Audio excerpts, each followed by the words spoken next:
Life could be beautiful.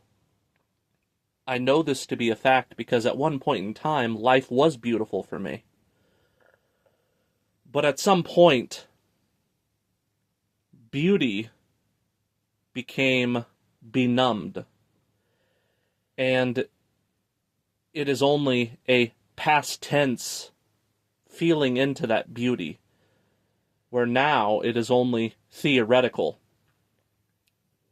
And rather than it being deactivated, I would like it to become activated again. But there is a barrier that has eclipsed the beauty. But I look at the beauty in theory, and there's nothing more sad than beauty being a theoretical longing. For instance, I look out my window, and I see leaves of green dancing in the breeze. The same tree, in fact, that I used to climb as a child. Some of the most fondest memories I have.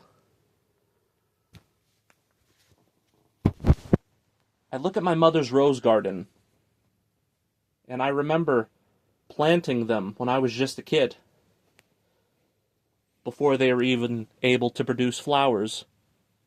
And now I see the beauty of the flowers that are blooming right now. And I acknowledge that, yes, it is beautiful.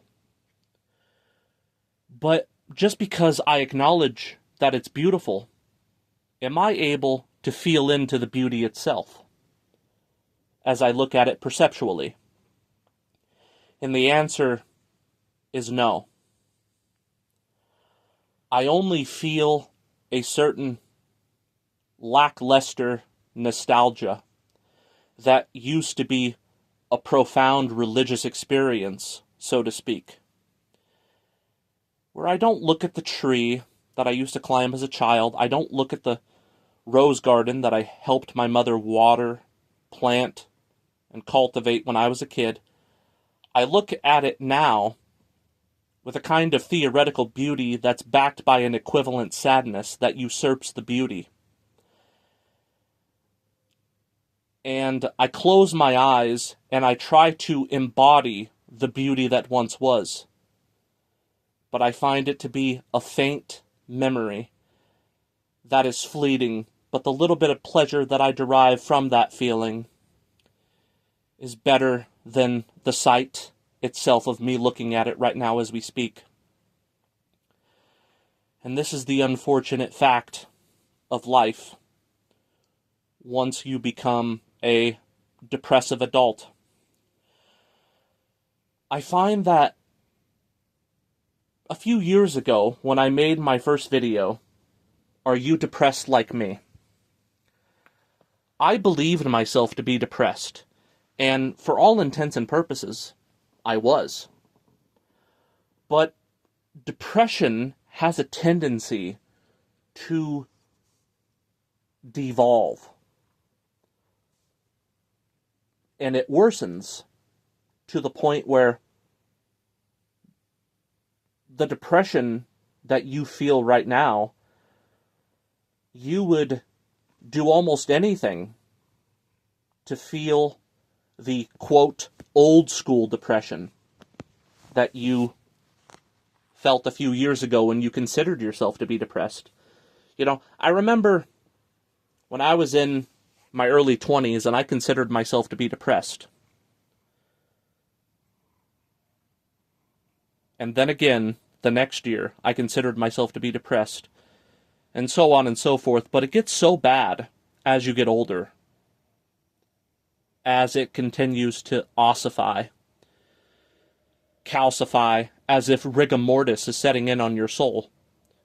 And you feel into that stiffness that surrounds your aura, that heaviness in your limbs.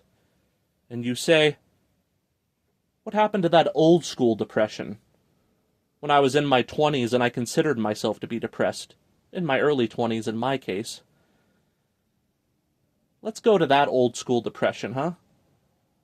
Hell, that might as well be a kind of extremely mild happiness in comparison to this lack of any sensation at all. Other than that pleomic nostalgia, is what I call it. And it's that longing, basically, to return to the kiss of your first love. Remember when you fell in love with those multiple members of the opposite sex? In my case, as a heterosexual, it was women. I remember the feeling of falling in love. And I remember the feeling of even argumentation. Even the suspicion that they were cheating on me. And the positive emotions and the negative emotions that were involved. That's still a pleomic nostalgia for me. Because I felt something. And you know what is a prerequisite to being alive? It's to feel. It's to be angry. It's to love someone. And it's even, perhaps even to hate someone and then have it transform back to love again. Those emotional roller coasters, even though it's a combination of pleasure and suffering, at least there was suffering, which is a proper emotion. At least there was happiness. That is a proper emotion that is most preferable. But when you feel true depression, you feel a kind of nothingness, a kind of emptiness, a kind of sensation where you'll do anything to make it stop. Then you think about your life. Like me, I'm only in my late 20s, I'm 28. And I just look at my life thus far, and I'm grasping for 3 years ago. Hell, I'm even grasping for 2020. I remember I used to get so angry when they said I had to wear a mask. When my family was buying into that bullshit. And I miss those days. That old school discontent. Because now, if the same scenario was to present itself, I would probably just be resting bitch face all the while. Wouldn't be able to feel anything of the sort. I remember life used to be beautiful. But I try to feel into the beauty as it's present before me. But all I'm able to do is go into that oceanic feeling that Sigmund Freud talked about, which is like a religious experience. It's what I refer to as the pleomic nostalgia, because the word pleroma in Gnosticism means fullness. It is said to be the spiritual realm that we derived from, that undifferentiated blissful consciousness before the physical world arose. We can't feel into it in this reality. We can only get a kind of similarity. And it's the most fondest memories that we have, even the painful ones. Sometimes I have dreams of my mom bitching at me, telling me to do the fucking dishes. I'm like, Mom, there's only 2 dishes in the sink. Calm the fuck down. And this memory was tantamount to me being a teenager. And I thought, oh God. So sick of my mom fucking complaining all the time at nothing. But you know something? That agitation that I felt, I still loved my mother, and she was still there. She existed. She brought me joy, even if she seemed to brought me pain. But now where is she? It's Mother's Day after all. That's probably why I brought this up. It's in my subconscious. Now she's dead.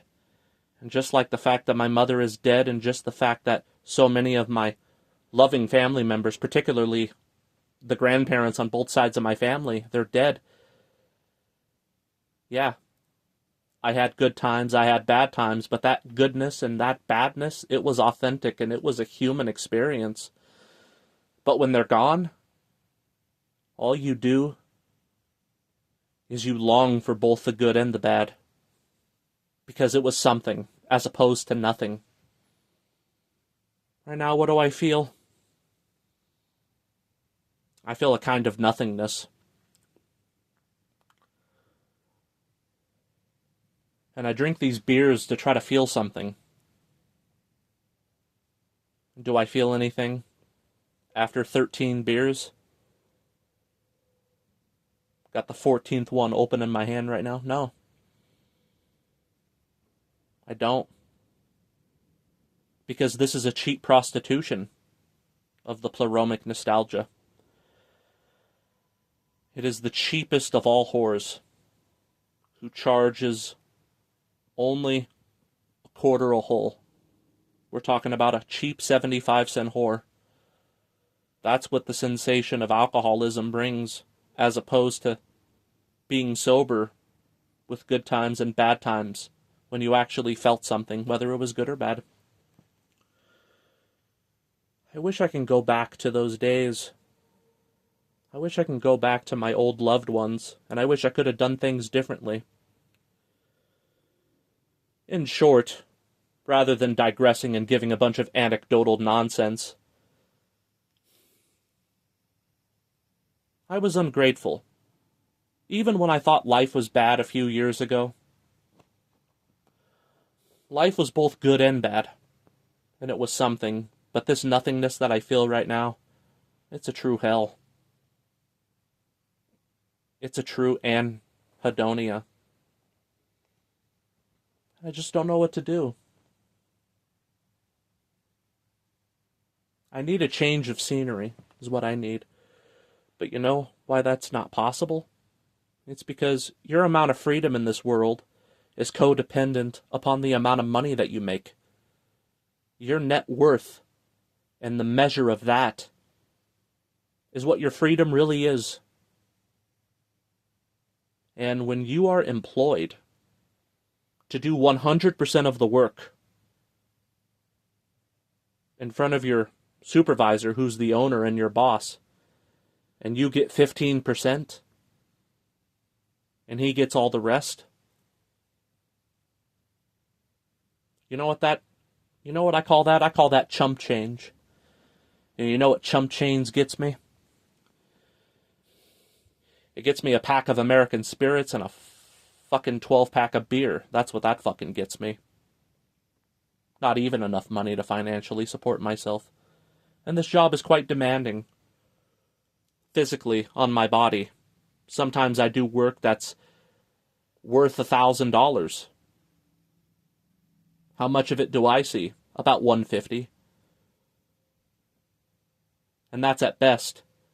Overall, is it nearly enough money to even be able to park my RV in an RV park and live with a bunch of disgusting low-life tweakers? Not even that.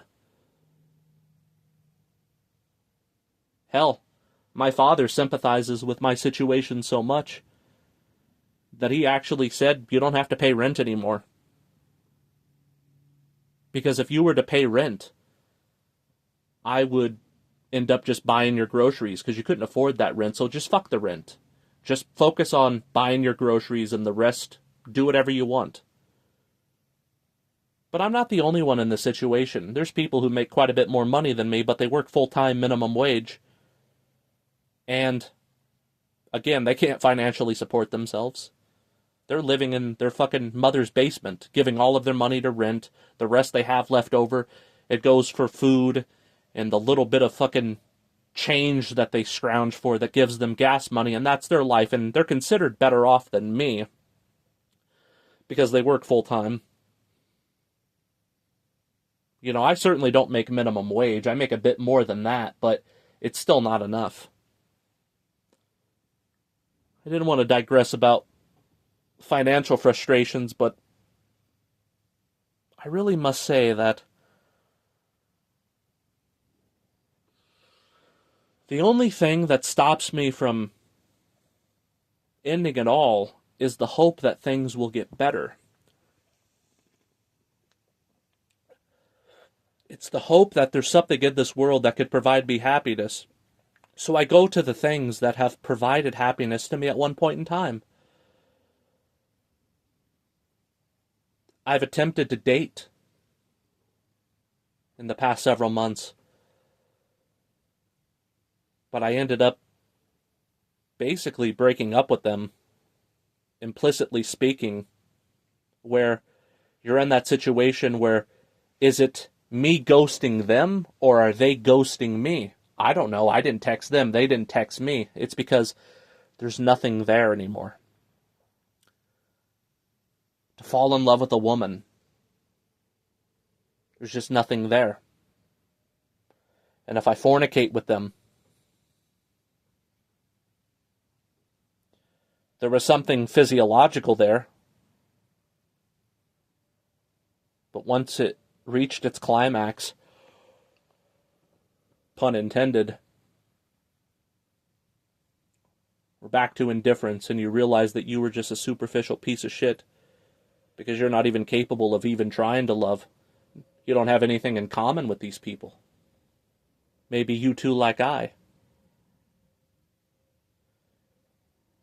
When these women open their mouths, nothing intelligent comes out of them, and that's not a sexist statement. I'm sure many of you women listening to the sound of my voice are intelligent, but when it comes to these women that I meet on dating apps, on Tinder, or at a bar, or wherever the fuck, the amount of repulsion that I feel with the stupidity that comes out of their mouth, with their sheer ignorance, with their left-wing versus right-wing stereotypical characterizations. It's what they are. They're caricatures. That's their character. The character of these Hylic women are caricatures. I have nothing in common with them. They open their mouth, and they're so ignorant that the amount of pain that I feel internally from listening to the sound of their voice and feeling into their toxic femininity far supersedes in pain what I might receive pleasure-wise in their physical beauty and me having sex with them. I understand that sounds terrible, but that's just how I feel. I have nothing in common with them. Some of these women are just in their mid-20s and they have a body count that's fucking clearly over 100. It's just a game to them. In the same way we scroll brain rot content on our feed, in the same way we drink alcohol, maybe we smoke cigarettes, we eat unhealthy food, we're just looking for a kind of titillation, a dopamine fix, and that's all dating and sexual encounters have become. Maybe we have sincere intentions, but we encounter these people and there's just no connection, and you really are not superficial. You try so fucking hard to have a connection, but these are like cookie cutter people, like they came out of a conveyor belt somewhere, where you talk to one woman, you might as well have talked to all of the thousands of women in your general vicinity. Where's the individuality? No wonder there's people out there that believe in the existence of NPCs. Are they, quote, brainwashed? Is it, quote, female nature? What is it? I don't know. But there's no compatibility. And it makes me sad because, honestly, I would like to find somebody that I can relate with. There's just nothing there. You know? Excuse me, I'm going to light a cigarette really quick. But I'm using a blowtorch. So give me a second.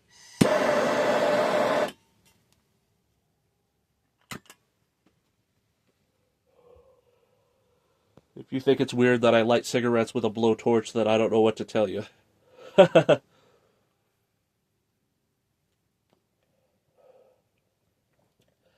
Yeah.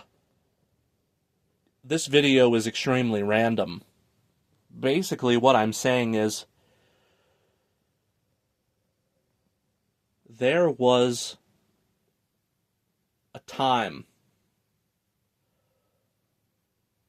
where it felt like something, regardless of its pleasure and pain, that was responsible for the very sensation of being alive. But now all I feel is a kind of numbness that is so freezer burnt, so to speak, that I can't feel authentic pleasure or pain, because that would authenticate some kind of a emotionality that is all too human.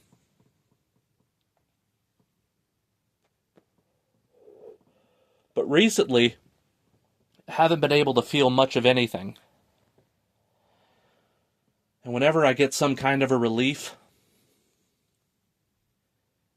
it's typically with alcohol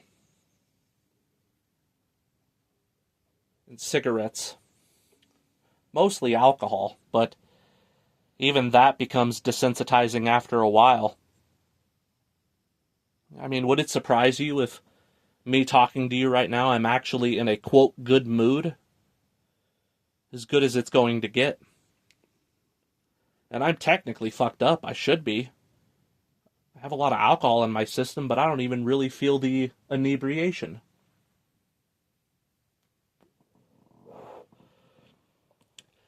And certainly I don't want people to feel sorry for me.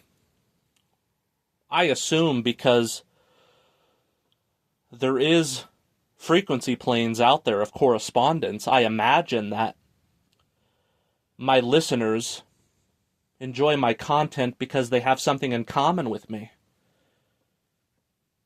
So, maybe you're able to resonate.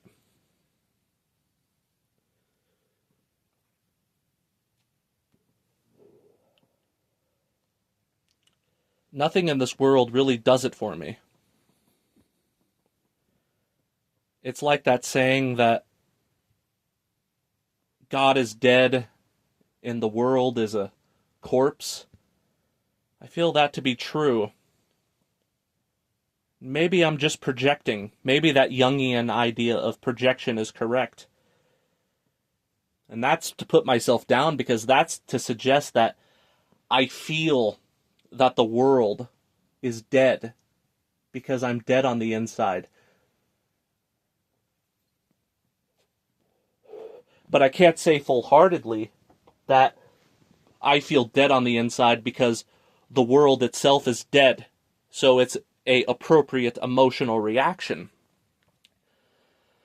Because there was a time where things, even though I considered myself to be a man of suffering,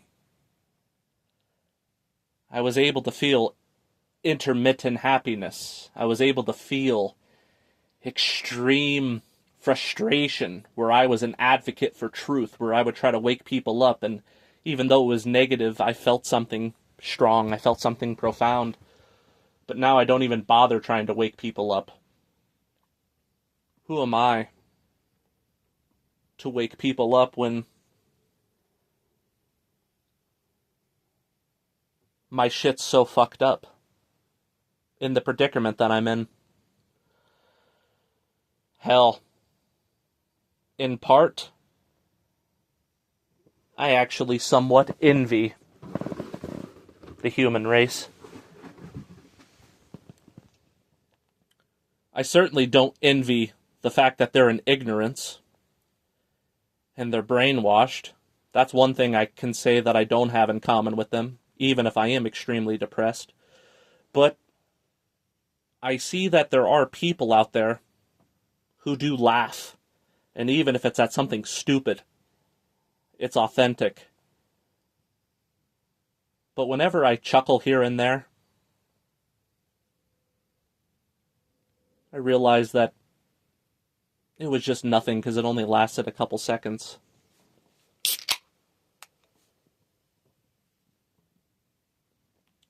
And that's the reason I didn't want to make videos for such a long time. It's because, like I said in my previous video, when you feel into anhedonia proper,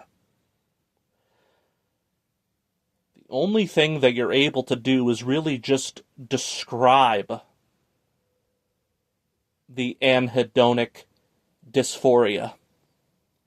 The anhedonic dysphoria, when you feel such a terrible sensation, could only speak for itself, as it considers that low vibration to be, while it's active in first person, infecting the body.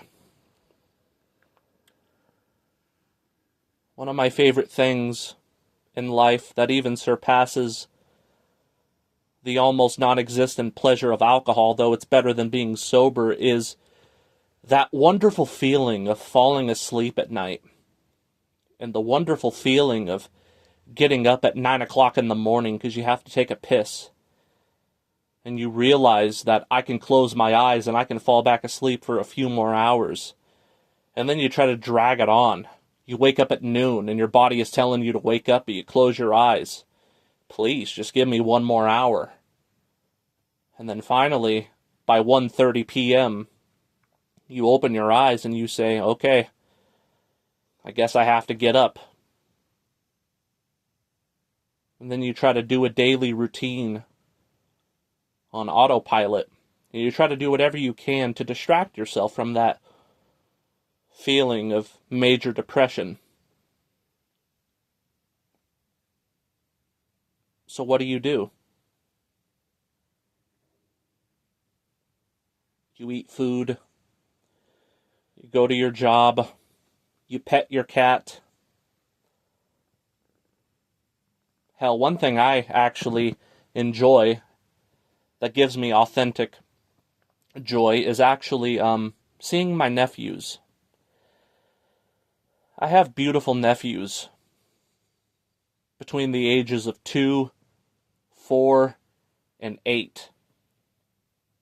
And I'm able to derive a certain happiness from the authentic happiness and laughter that I spectate from them. And even though I feel dead inside,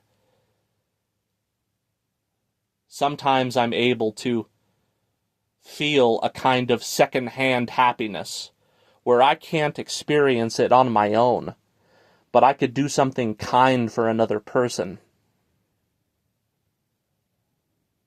I'll give you an example. Today, I was in my kitchen and there was a rodent sticky trap with a lizard that was stuck on it. And I thought he had been there for quite some time without me noticing because he looked like he was almost dead. Or she, I don't know what gender it was, it's a fucking lizard, but I felt a responsibility to resuscitate this creature. So I put on some latex gloves and I ripped it off of the sticky trap. Unfortunately, he lost his leg in the process. He lost a part of his tail. But I ran him with my latex gloves through water. I soaked him in some olive oil. And after about 20 minutes of repeating this process, I set him down on a paper plate, and he looked like he was dead. I didn't want him to escape, so I put him in a plastic cup that had kind of it was like a red Solo cup. I put him in there because I didn't want him to escape, and I I threw a roly-poly in there, and I put water on a leaf. He drank the water on the leaf.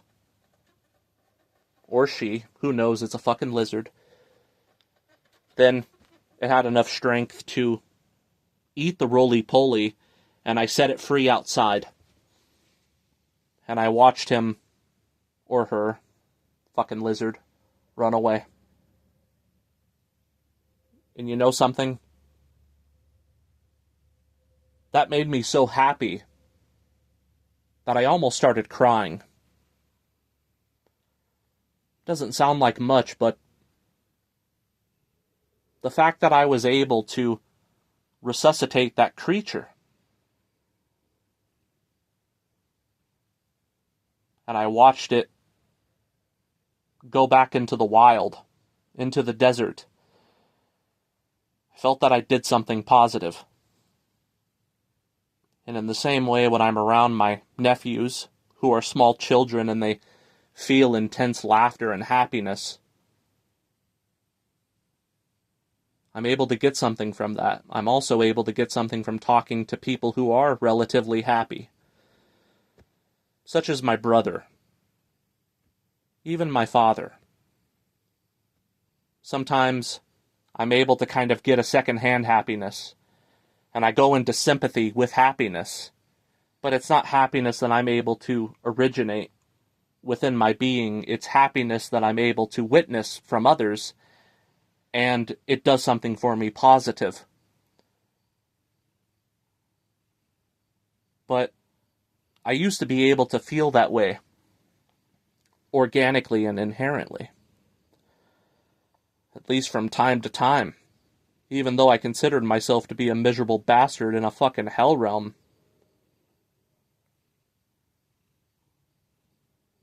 I wish I can go back to 2020. 2021. Even though geopolitically, right now, insofar as a sense of normalcy. I mean, most people are running around without mask on, and there's a kind of feeling of normalcy, at least ostensibly.